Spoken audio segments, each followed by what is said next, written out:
For a decade, Jeffrey Williams, better known as Young Thug, sat on the throne of Atlanta.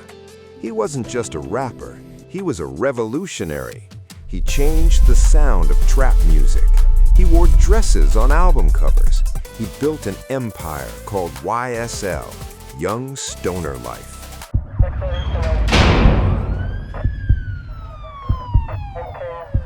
To the fans, YSL was a record label that gave us stars like Gunna and Lil Keed. But to the state of Georgia, YSL was something much darker. They claimed it was a violent street gang terrorizing the city. On May 9, 2022, the music stopped. In a massive sweep, police arrested Young Thug, Gunna, and 26 other associates. The charge? RICO, the Racketeer Influenced and Corrupt Organizations Act. This is the same law used to take down the Italian mafia in New York. Now it was being used to take down the biggest rap crow in the South. Thug faced a nightmare scenario, a potential life sentence. What followed was the longest, most chaotic, and most controversial trial in Georgia's history. Today on Untold Bars, we break down the full saga, from the snitching allegations to the lyrics used as evidence, and finally, the plea deal that set him free.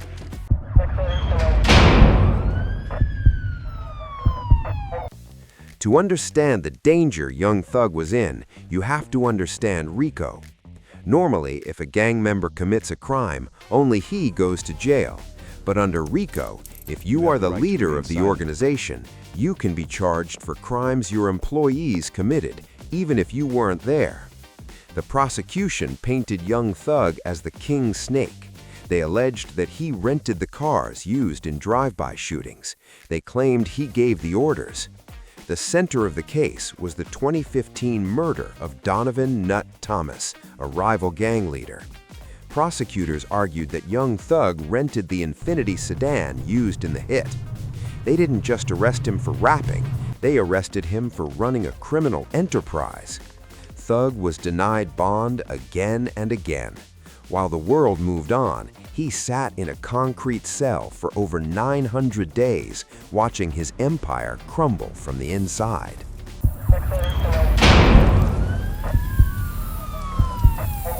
Seven months into the case, the first bombshell dropped.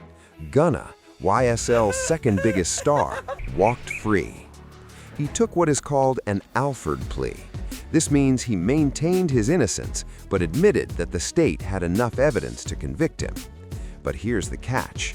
As part of the plea, he had to answer questions in court. The prosecutor asked, "Is YSL a music label and a gang?" Gunna replied, "Yes, ma'am." Yes, ma'am. The prosecutor asked, "Did you have knowledge of crimes committed by the gang?" Gunna replied, "Yes, ma'am." Yes, ma'am. The internet exploded. Overnight, Gunna was labeled a snitch. Fans burned his merchandise.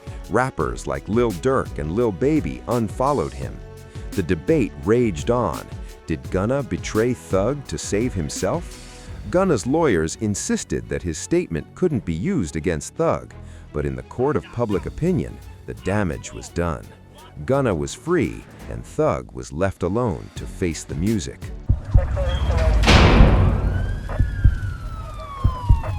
This trial wasn't just about crime, it was about art. In a move that shocked the legal world, prosecutors introduced Young Thug's lyrics as evidence. They read verses from songs like Slime Shit and Anyone, claiming they were confessions. When Thug rapped, "I never killed anybody, but I got something to do with that body," the state said, "See, he admitted it." This set a terrifying precedent. Hip-hop legends stood up. Jay-Z, Meek Mill, and music executives pushed for a law to protect black art. They argued, Johnny Cash sang "I Shot a Man in Reno," but nobody arrested him for murder. Why is rap treated differently? The defense argued that Thug plays a character in his songs, but the judge allowed it. For the first time, a rapper's creative expression was being weaponized to put him in a cage for life.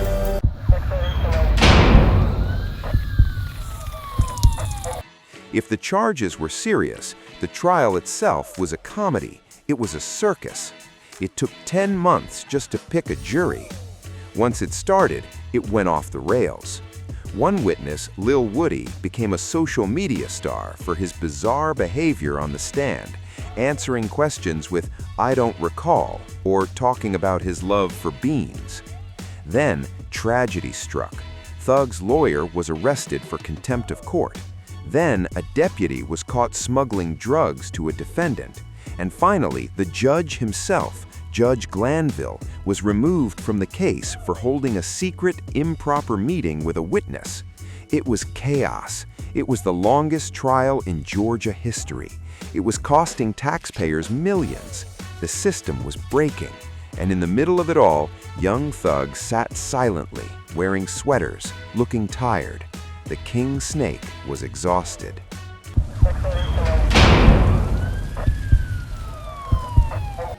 On Halloween 2024, the ghost story ended. With the trial dragging on and no end in sight, young Thug made a choice.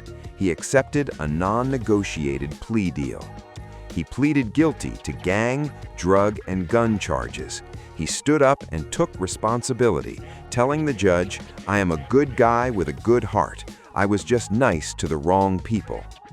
The new judge sentenced him to time served and 15 years of probation. He was free, but freedom came with a price. He was ordered to stay out of the metro Atlanta area for the first 10 years, unless it's for a wedding, funeral, or graduation.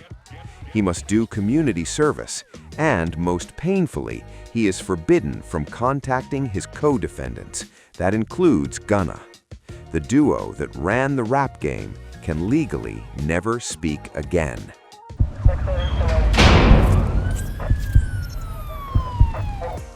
Thug beat the system. He walked out of a RICO case that was designed to bury him. But YSL, as we knew it, is dead. The streets are divided, the music industry is shaken, and prosecutors now have a blueprint for how to use lyrics to attack artists.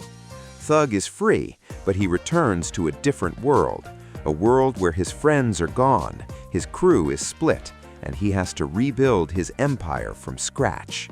But if anyone can reinvent themselves, it's Jeffrey Williams. What do you think? Did young Thug get a fair deal, or did the system force him to plead guilty just to end the embarrassment of the trial? And will we ever see a Thug and Gunna reunion? Let us know your thoughts in the comments. This is Untold Bars, keeping the culture alive. Like, share, and subscribe.